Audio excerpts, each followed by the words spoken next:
Good evening po sa inyong lahat. I-share ko lang sa inyo ang hospital sa Amosop, Intramuros po.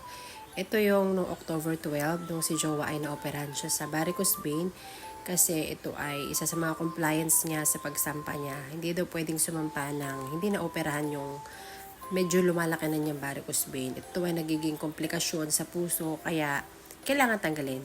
So, share ko lang yung facility ng Amosop. Alam nyo ba na bawal mag-video dyan at saka bawal i-video yung mga kaganapan charing. So, dahil pasaway ang inyong chubby vlogger, nag-video pa rin ako at patagong pagbibideo.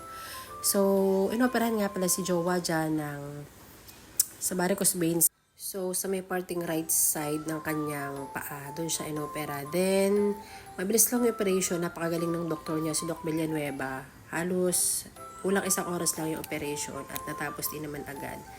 At just wanna share to you na itong hospital ng Amosop, ito ay hospital ng mga seaman. At once na mapain dito ang mga seamans, wala silang binabayaran kahit piso dahil ito ay dinideduct sa kanilang payslip every sila ay on board. So sabi nga ni Jowa, pwede rin ako dito ma-CS kahit ilang CS, 3 CS, basta dito ko lang pipiliin na magpaano. Basta nakalagay kasi dependent ng iyong asawa. So, dahil nakadependent kami ni Sharpay pareho kay Daddy Ronald, so pwede kami dito sa Amazon. Basta nakadependent ka sa isang seaman, pwede yun. Pwede kang maoperahan dito ng CS or any kinds of operation na gusto mong ipagawa o kailangan i-opera talaga sa'yo.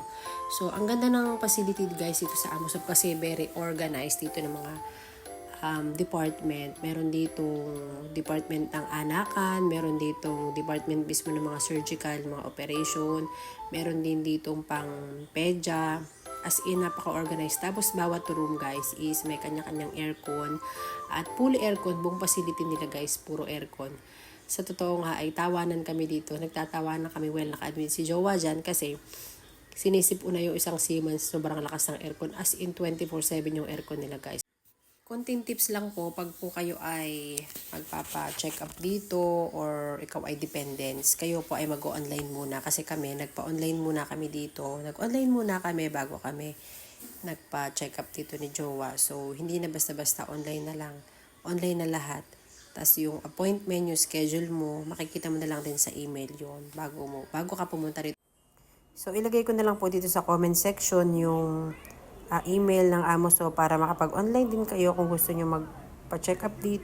Thank you po once again sa staff and mga doctors po ng Amosop. Salamat po. Thanks for watching. Babushki.